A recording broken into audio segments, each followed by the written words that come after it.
Hello and welcome back to the Eyes of O Gaming channel for another game review. Now, I usually find it really annoying when YouTubers do this, but just really quickly before we get started, I just wanted to give a shout out and a quick thank you to everyone who is subscribing.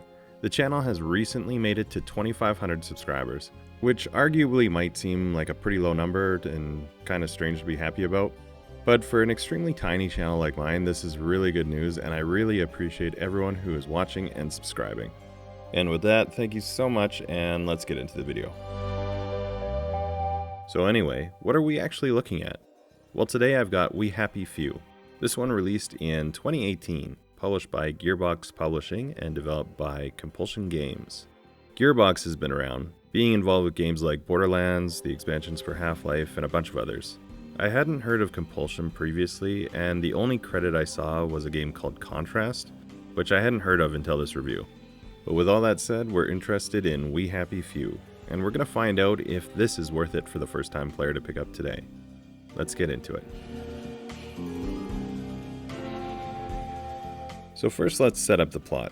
This is an alternate timeline game, meaning the backstory or lore is based on the real world, but where some fictional event caused the timeline to diverge at that point in history. So without going too deep into the why and the how, the United States didn't help the United Kingdom in World War II, leaving them to go it alone, which resulted in the loss of the Battle of Britain and the Germans invading and occupying the country. As you can imagine, this means that the current world that the game takes place in is wildly different than our world. The game starts off in 1964 and the Germans have left. However, to avoid major story spoilers, I'm not going to go into the details there, so you can find out as you play through. As far as the story goes though, I personally felt that the delivery of the overall world and backstory was presented in a confusing way, which was difficult to follow. After playing through the entire game, I think that the delivery is confusing on purpose, as you're supposed to be trying to figure out things for yourself rather than being fed everything right away.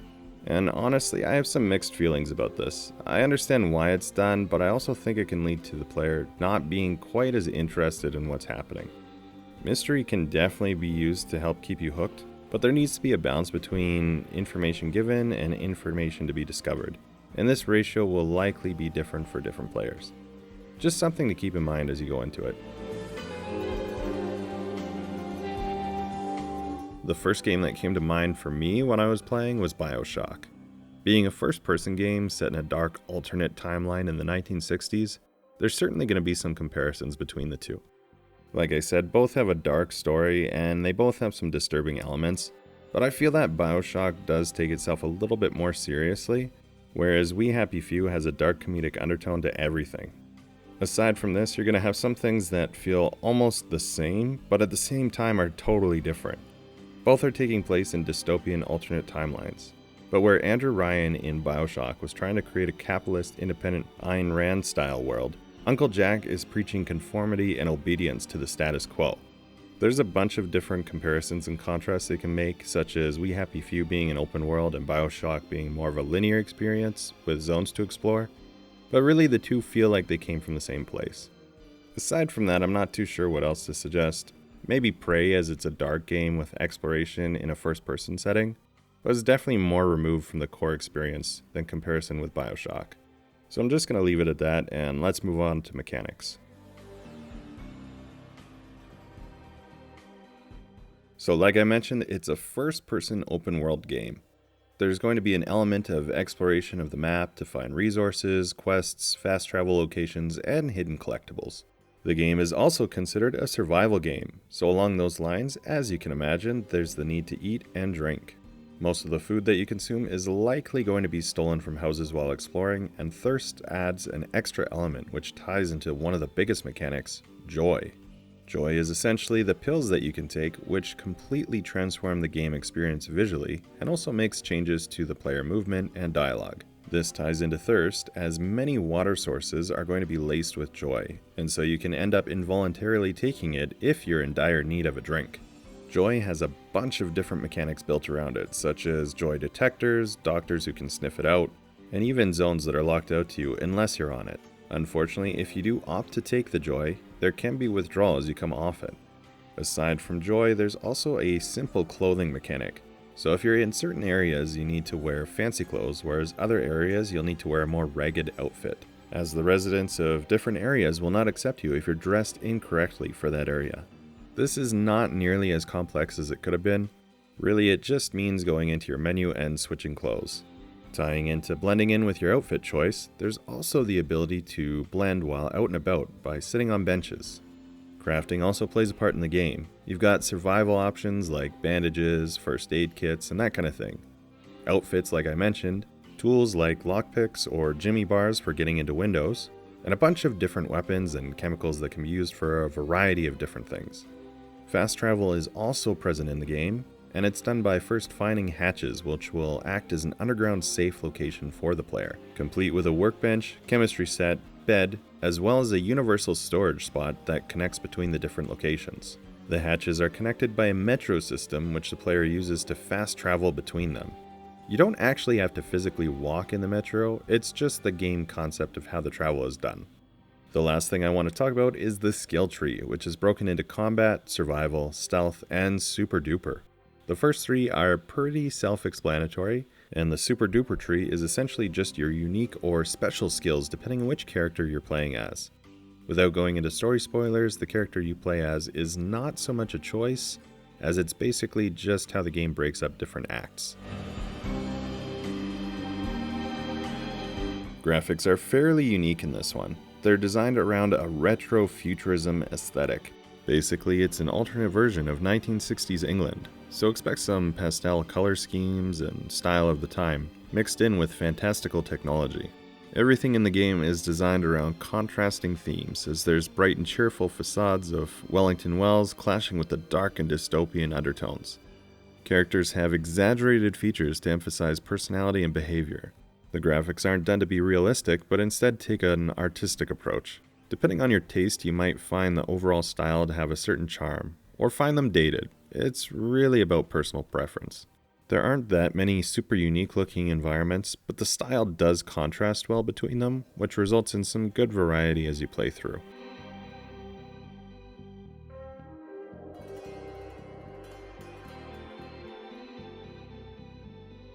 Okay, so we've got a lot of bugs in this one. I encountered a ton of graphical glitches while playing through, as well as some pretty extreme stuttering in certain sequences.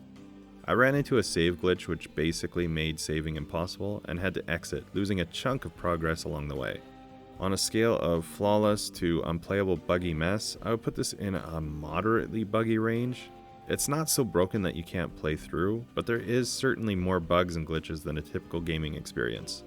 Most of the bugs are going to be cosmetic weirdness, but if you experience the save glitch like I did, they can be extremely frustrating. As far as unique things that this game brings to the table, the joy mechanics are going to be the most obvious. Deciding when to and when not to take joy, how it will affect the player experience, and the variety of joy-related mechanics such as the detectors and doctors I mentioned, really make this one feel different than the others. The style is still fairly unique, mixing retro feel with the futuristic and dystopian style. There have been some other games that do this as well, but it's still a relatively unique gaming style overall.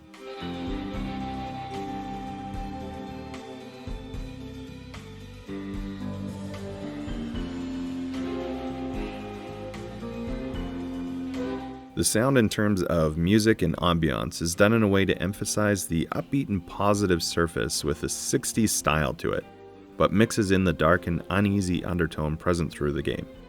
Sound effects are fine, nothing stand out in an extremely positive or negative way at all. It all feels pretty standard. The dialogue is done well for the most part. There's some good contrast throughout with the overly positive and joyful attitudes of NPCs, contrasted with the dark and depressing vibes outside the colorful exterior which is presented, and goes all the way down to those who are truly disturbed present in the game. Personally, I thought everything was fine, but I'll play some examples for you so you can make up your own mind on this.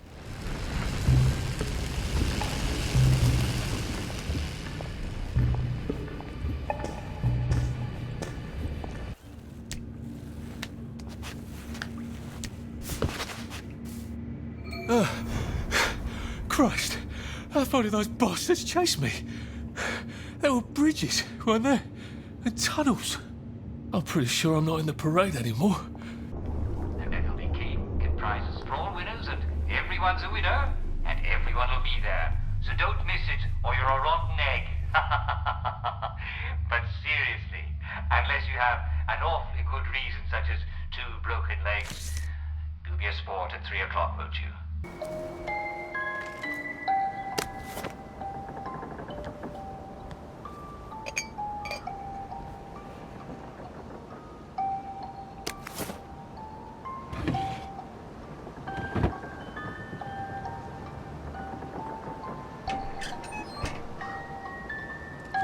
I wonder if they meant the kids on the train.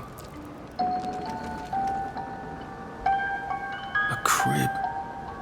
Oh, God. Oh, Jesus.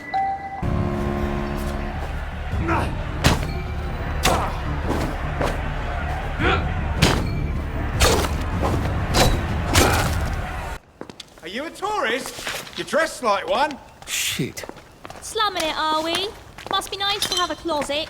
Over here! Over here! Do you want to get thrashed?